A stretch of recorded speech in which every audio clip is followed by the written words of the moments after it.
Que fait-il l'État égyptien pour équilibrer entre la croissance économique et la protection sociale? C'est une question tout à fait très intéressante, mais aussi tout à fait très critique. C'est pourquoi, chers téléspectateurs, nous devons bien sûr répondre à cette question à travers les explications de notre invité de marque, docteur Imam Khalil. C'est un, bien sûr, expert économique, analyste économique, mais aussi c'est un homme qui est spécialisé dans la planification. C'est pourquoi permettez-moi de le saluer. Vous êtes toujours bienvenu. Bonjour, merci de votre invitation. Merci beaucoup. La grande ligne de notre édition aujourd'hui, c'est le fait de comment faire l'équilibre entre la croissance économique et la protection sociale.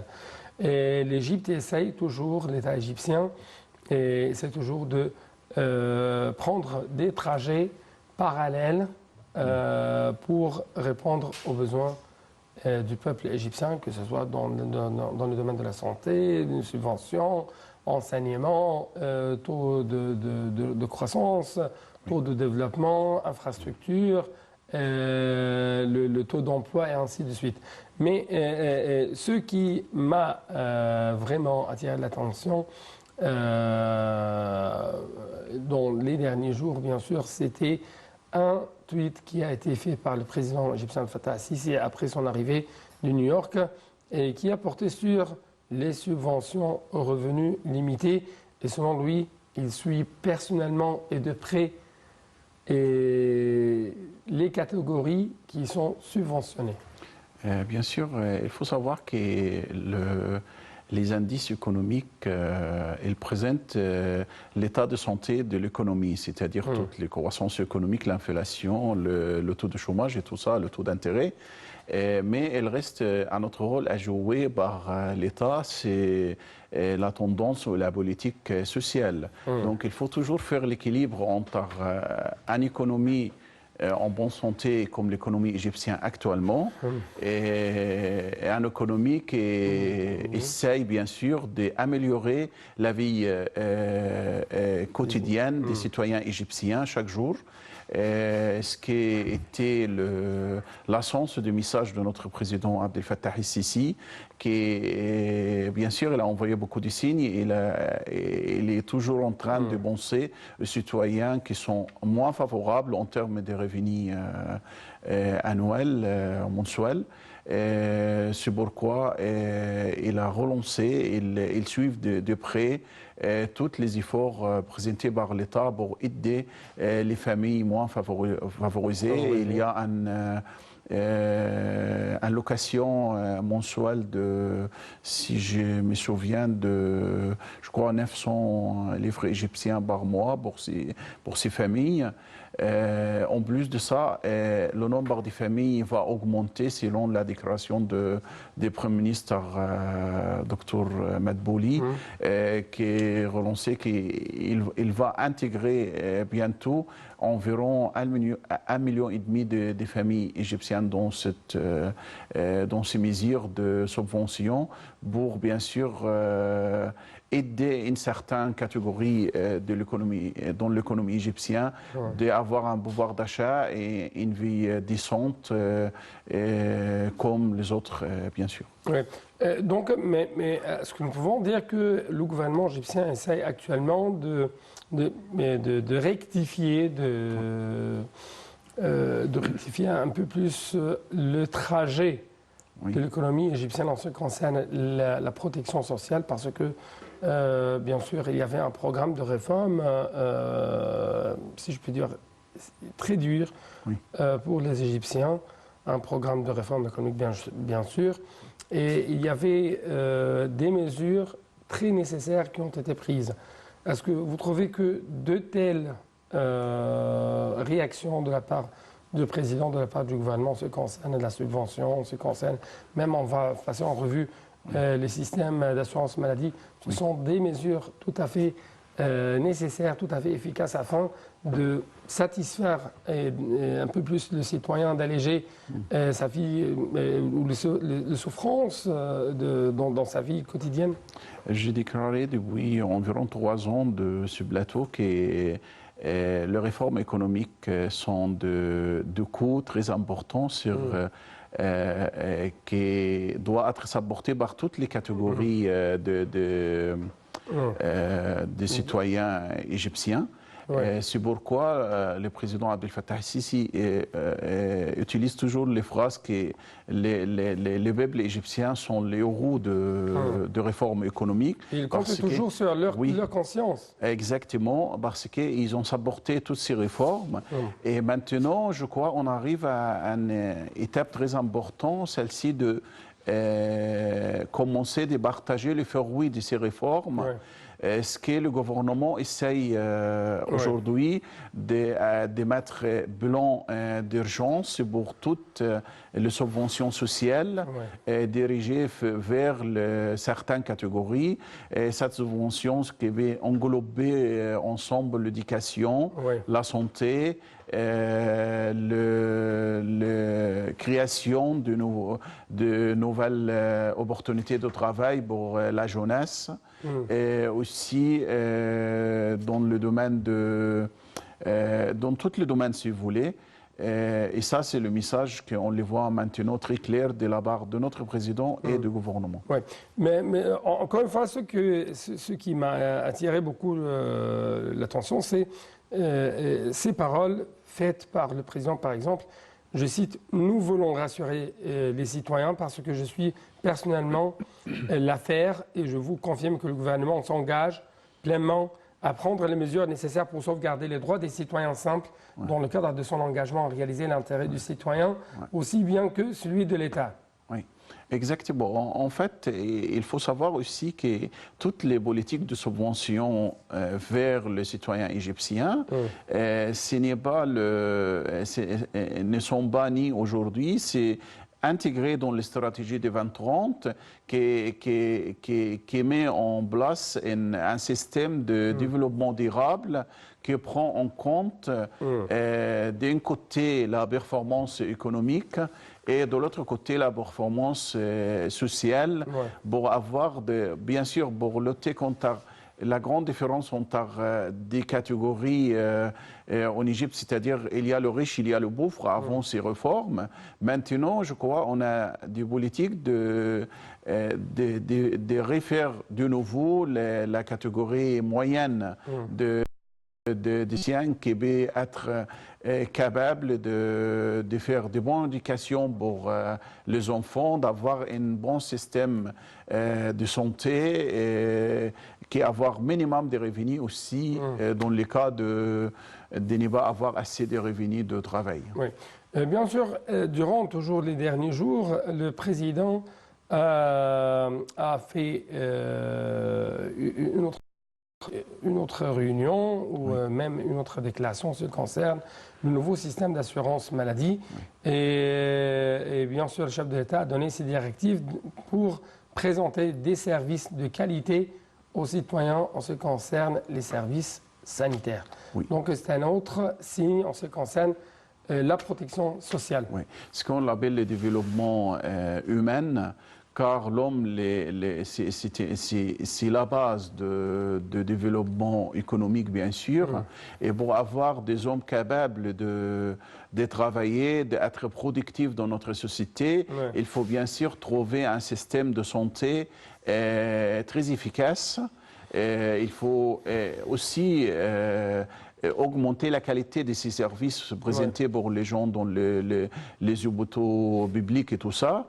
C'est pourquoi notre président Abdel Fattah el-Sisi a invité et a assuré le peuple égyptien il y a des travaux pour améliorer ces services de santé. Il y a un exemple en ce qui concerne le système d'assurance maladie à Port Saïd. Voilà, exactement. Ils ont commencé avec une expérience là-bas et il va être généralisé partout dans toute la République. Et aussi, je profite de présenter une demande pour les responsables du système de subvention de santé et de sécurité sociale, si on l'appelle comme ça en France. Et j'ai beaucoup d'expérience dans ce domaine-là et je souhaite travailler soit avec un groupe que j'ai choisi, soit avec certains responsables pour améliorer ce système, parce que ce système, il y a beaucoup à faire dedans. Même, il y a une opportunité pour l'État pour augmenter les revenus fiscaux environ entre 15 et 30 milliards de livres égyptiens par intégrer un système informatisé pour les travailler, les professions libres comme les médecins et les avocats. Et je suis prêt de travailler avec le responsable pour améliorer ce système. Je sais bien que sûr. vous êtes un des fils de l'Égypte et qui essaie toujours de présenter les aides à l'État égyptien et aux responsables, bien sûr, et cela, bien sûr, dans l'intérêt du peuple égyptien. Exactement. Je sais. Autre signe très important en ce qui concerne la protection sociale, le gouvernement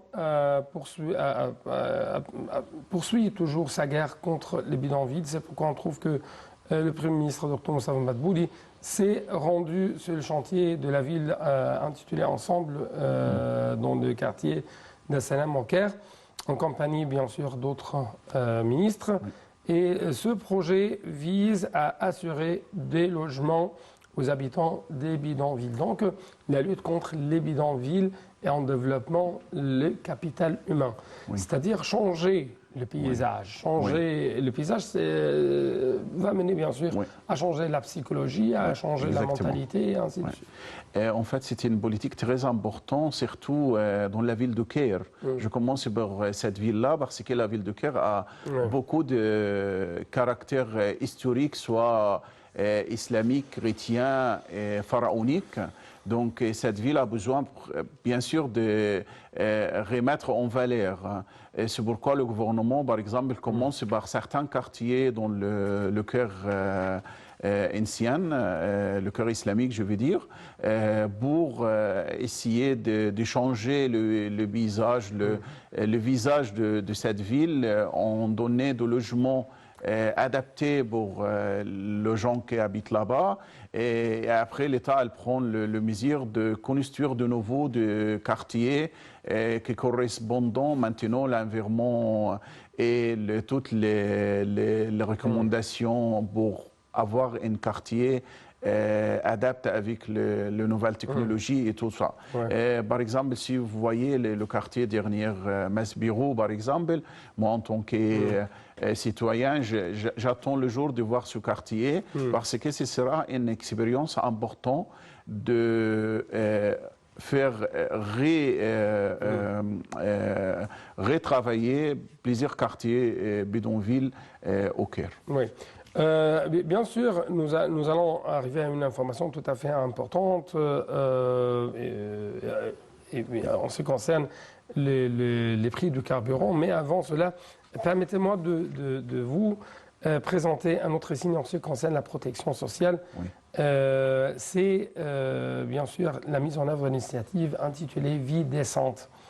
Et en fait, durant bien sûr les derniers jours, le Premier ministre Moussa Madbouli affirmé que le gouvernement accordait une grande importance au suivi de la mise en œuvre de cette initiative présidentielle qui vise à améliorer le niveau de vie des citoyens, à développer les services fournis dans les villages les plus démunis, expliquant que le projet figurerait en tête de l'ordre du jour du gouvernement pour la période à venir. Donc, toujours, on parle que le gouvernement, l'État égyptien, s'intéresse à l'infrastructure et laisser de côté l'être humain.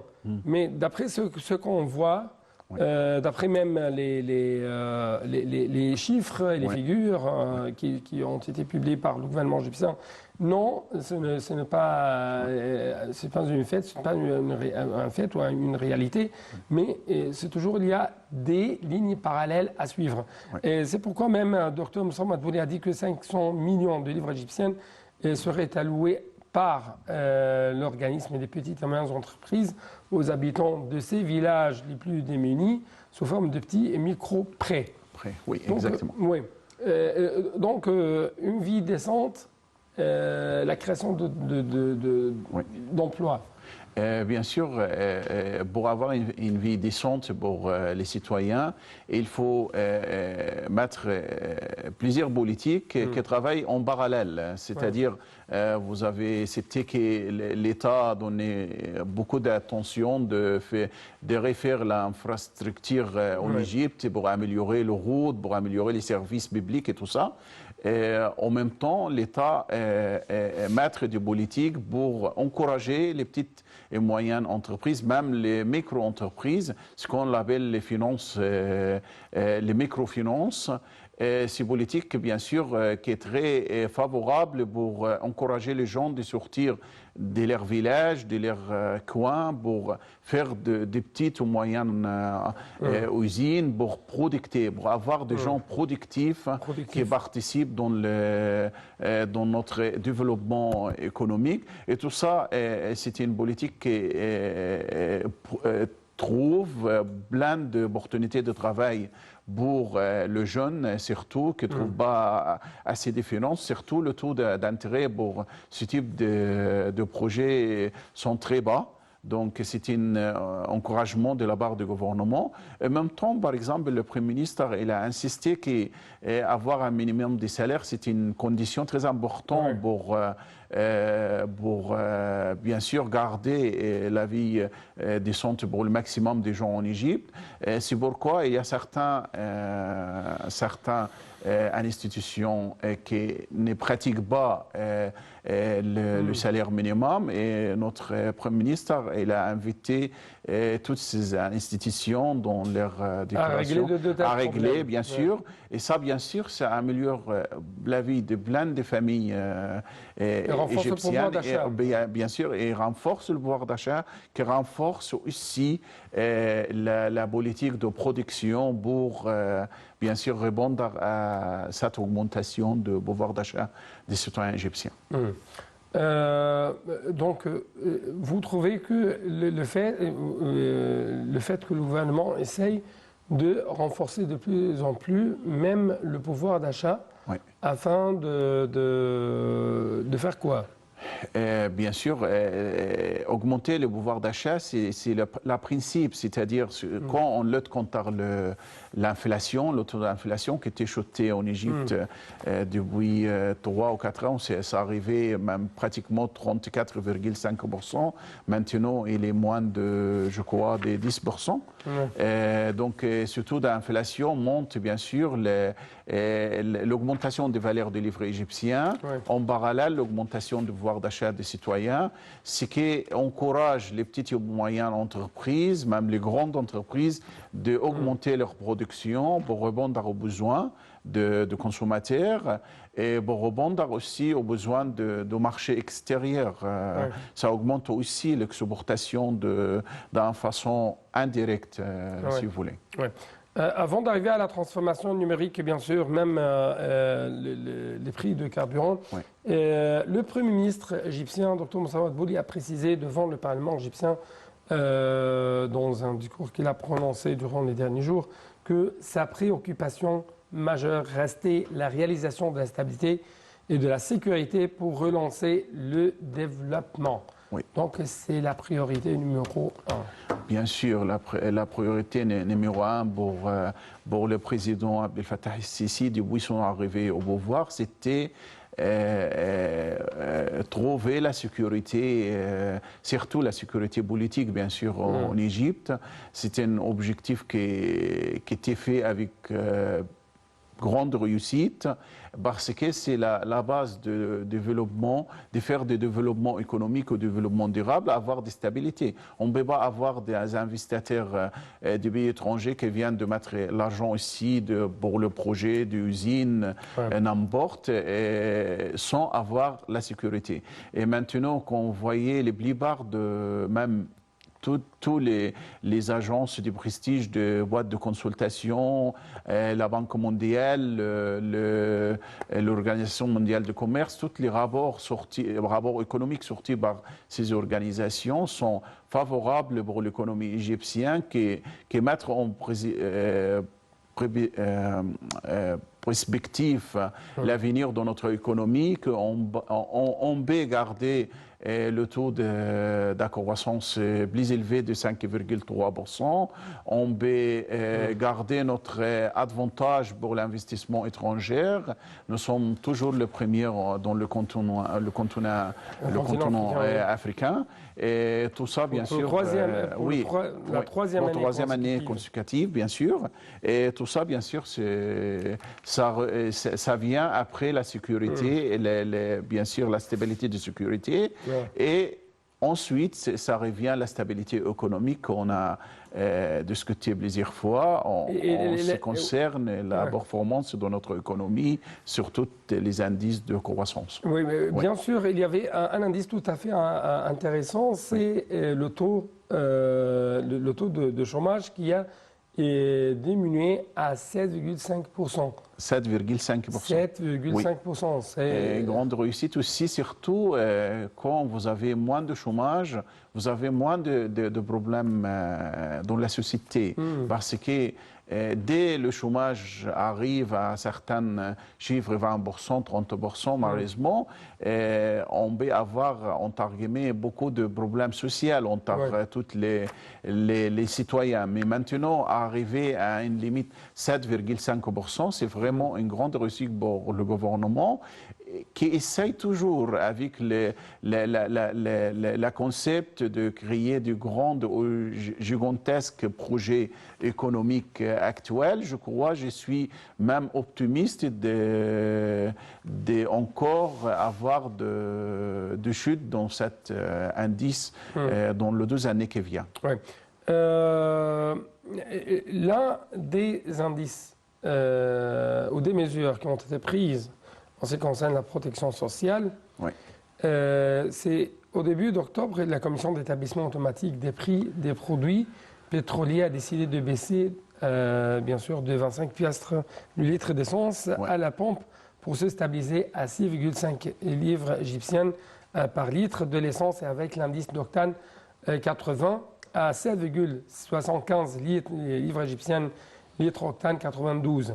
Oui. Donc, cette baisse de presque 25 piastres du litre d'essence à la pompe. Oui. Quel est l'impact de cette décision? Est-ce que c'est un impact psychologique plutôt qu'un impact sur lui En fait, on peut dire qu'il y a 2 impacts pour la baisse de prix de produits pétroliers. Tout d'abord, c'est un signe d'optimisme pour l'économie égyptienne qui va mieux. C'est-à-dire, il est capable, si vous voyez le calcul de subventions pour les produits pétroliers, on fixe un chiffre chaque année. Et on calcule les subventions selon ces chiffres-là. Et je crois que le gouvernement a calculé le prix du pétrole avec un prix plus important de celle-ci actuellement. C'est pourquoi on a d'accès de budget en ce qui concerne les subventions de produits pétroliers. C'est pourquoi le gouvernement a baissé le prix de certains produits.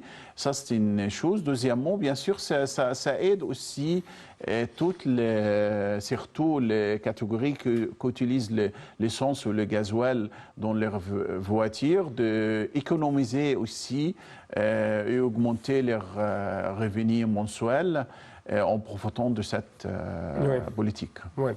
Passons à une autre chose, c'est cette fois-ci la transformation numérique qui est considérée comme un pilier de la réforme administrative. Selon les explications, l'objectif de ce programme de réforme n'est pas simplement de satisfaire les citoyens quant à la performance du gouvernement ou de réduire les coûts en ayant recours à des organes administratifs plus efficaces, mais vise également à améliorer le climat d'investissement en Égypte en créant des plateformes plus claires, plus inclusives en faveur des services spécifiques, selon bien sûr une déclaration faite par la ministre du Plan et du Suivi et de la réforme administrative, Dr Hala Saïd. Oui, bien sûr, toutes les mesures d'aller vers la numérisation gouvernementales, on peut dire. C'est des mesures qui participent tout d'abord d'augmenter les indices d'environnement du climat d'investissement en Égypte pour attribuer plus d'investissements étrangers, ça c'est une chose. Deuxièmement, ça améliore l'environnement d'investissement en Égypte parce qu'un investisseur a besoin d'un environnement très clair, très simple à utiliser, ce qu'on va aller voir à bientôt. Et troisièmement, en fait, cette politique-là, on peut utiliser pour lutter contre tous les problèmes de corruption dans l'appareil administratif. Et elle économise aussi le temps des citoyens. Satisfaire les citoyens. Oui, exactement. Parce qu'il y a toujours des plaintes. Exactement. En plus de ça, c'est une mesure aussi pour augmenter la productivité des employés dans l'appareil administratif du gouvernement, c'est-à-dire on peut finir plein de travail avec ces outils au lieu de travailler manuellement comme avant. Et il y avait des explications qui ont été faites, qui ont été montrées aux gens, même de la part du président, en ce qui concerne l'importance de la nouvelle capitale administrative. Et d'autres nouvelles en ce qui concerne la formation de 40 000 fonctionnaires pour occuper le poste dans l'année prochaine, je crois. Les institutions là-bas. Moi, tout d'abord, je félicite le courage de notre président de prendre la décision d'aller vers la création d'une capitale administrative, nouvelle capitale administrative pour l'Égypte. Car si vous vous souvenez, le président brésilien dans l'année 78, je crois, son programme présidentiel il était basé sur la création de nouvelles villes en Brésil, c'est Brasilia. Vous voyez, donc c'était un barré très important de la part de notre président pour lutter contre les densités du peuple égyptien dans la ville de Caire et pour bien sûr faire des équilibres dans notre développement économique en utilisant la service égyptienne. Il faut savoir que la service de la nouvelle capitale administrative est beaucoup plus grande que la ville de Paris. Donc, imagine comment l'amélioration de notre économie en utilisant de nouvelles terres, de nouvelles surfaces et bien sûr lutter contre tous les problèmes de densité dans l'ancienne ville de Caire. Oui. Bien sûr, il y avait d'autres informations, d'autres figures en ce qui concerne les, si je puis dire, les accomplissements fait par le gouvernement égyptien durant les derniers 4 ans. Par exemple, 5,6%, c'est le taux de croissance. 45,1 milliards de dollars, c'est le taux de réserve monétaire en devises étrangères. Le déficit budgétaire a diminué pour atteindre 8,2%. Et autres indice très important, mais malheureusement, je n'ai plus de temps. C'est pourquoi, je n'ai plus de temps pour les discuter, bien sûr. C'est pourquoi permettez-moi de vous remercier infiniment pour vos explications. Merci beaucoup. Merci à vous. Merci bien. C'est la même chose pour vous, chers téléspectateurs. Ou à vous, chers téléspectateurs, merci beaucoup pour votre fidélité et bon suite dans le programme sur la TV internationale.